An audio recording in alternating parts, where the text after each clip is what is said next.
और कराची से खबर है, जहां लांडी सनती एरिया के गोदाम में आग लग गई है। फायर ब्रिगेड की 6 गाड़ियां आग बुझाने के लिए रवाना कर दी गई हैं।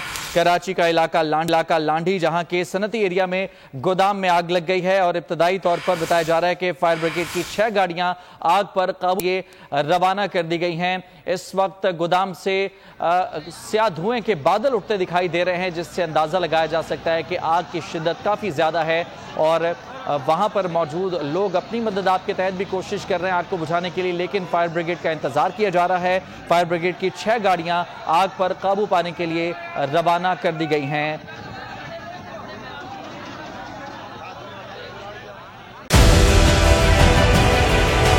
डिजिटल लोन स्कैम, आवाम को कर्जों के जाल में फंसाकर लूटने वाले भेड़िए बेनकाब। बोल की काविशें बाराबर साबित हो गईं। ऑनलाइन कर्ज माफिया के गिर्द घेरा तंग हो गया है। बोल ने दिया अपने आवाम का साथ, उठाई इस स्कैम के खिलाफ आवाज। बोल की डिजिटल लोन स्कैम के खिलाफ आगाही मुहिम की सबसे बड़ी ट्रांसमिशन 59% आवाम ने देखी अपनी स्क्रीन पर, क्योंकि बोल है पाकिस्तान का नंबर 1 न्यूज चैनल। सब्सक्राइब करें और बेल दबाएं ताकि कोई खबर रह न जाए।